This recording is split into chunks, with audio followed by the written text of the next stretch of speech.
Usai melakukan pemungutan suara pada 14 Februari kemarin, masyarakat ramai memperbincangkan hasil quick count. Dan para paslon memberikan tanggapan, seperti ini misalnya.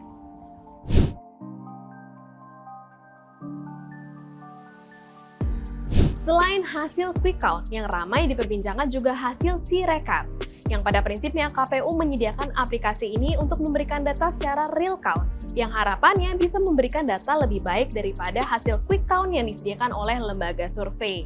Namun, masih ada juga netizen yang merasa adanya kejanggalan data di Sirekap. Seperti ini misalnya. Kenapa terjadi kejanggalan data yang dipaparkan di Sirekap? Dan sebenarnya seberapa akurat hasil yang ada di Sirekap dan juga quick count? Yang konversi yang kebetulan sistem membacanya kurang akurat atau kurang tepat, nanti akan kita lakukan koreksi supaya sesuai dengan apa yang formulir yang diunggah. Tidak ada niat manipulasi, tidak ada niat untuk mengubah hasil suara, karena pada dasarnya formulir C hasil yang plano diunggah apa adanya. Kalau ada yang salah hitung atau salah jumlah atau salah tulis, itu nanti akan dikoreksi melalui mekanisme rekapitulasi di tingkat kecamatan. Dan nanti formulir hasil rekapitulasi tingkat kecamatan, formulir D, itu juga akan diunggah di dalam Sirekap. Sehingga nanti siapapun bisa ngecek ulang apakah formulir-formulir yang katakanlah sekiranya atau seandainya ditemukan yang salah hitung atau salah tulis sudah dikoreksi atau belum di mekanisme rekapitulasi di tingkat kecamatan. Pada intinya kami ini di KPU masih manusia-manusia biasa yang sangat mungkin salah, tapi kami pastikan kalau yang salah-salah pasti akan dikoreksi. Yang paling penting KPU ini nggak boleh bohong dan harus ngomong jujur, itu aja yang paling penting. Ketua Bawaslu Rahmat Bagja memaparkan kepada media bahwa terdapat 2.325 TPS yang formulir hasilnya berbeda dengan hasil yang dikonversikan. Faktanya di lapangan banyak terjadi keluhan dan juga temuan kelemahan aplikasi Sirekap ini.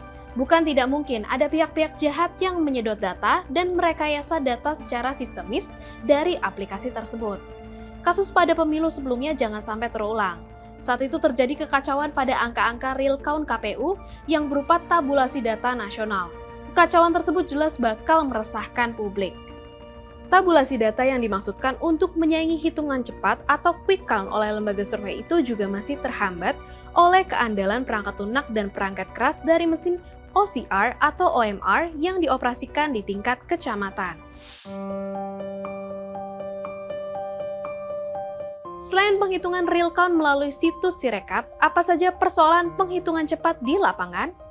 Dalam beberapa kasus ketika TPS-nya chaos, misal dalam penghitungan suaranya, ya mau tidak mau kita harus melakukan biasanya resample ulang. Artinya ketika TPS yang satu ini tidak bisa, kita ambil yang sebelahnya.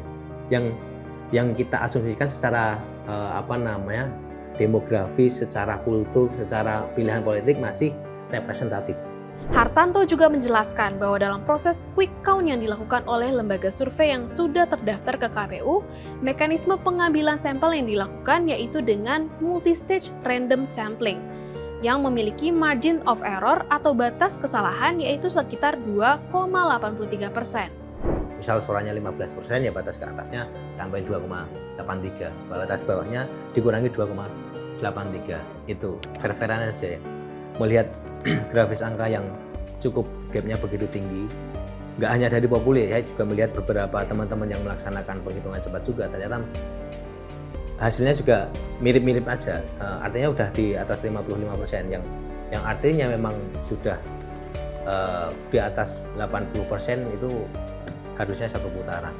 Nah, mari kita terus mengawal proses penghitungan suara hingga KPU mempublikasikan hasil resminya. Apakah kamu punya cerita-cerita dari hari pencoblosan kemarin? Dan apakah kamu melihat kejanggalan dari hasil Sirekap ataupun quick count? Taruh pendapatmu di kolom komentar di bawah dan jangan lupa saksikan Ada Apa Hari Ini hanya di YouTube Tempo.co.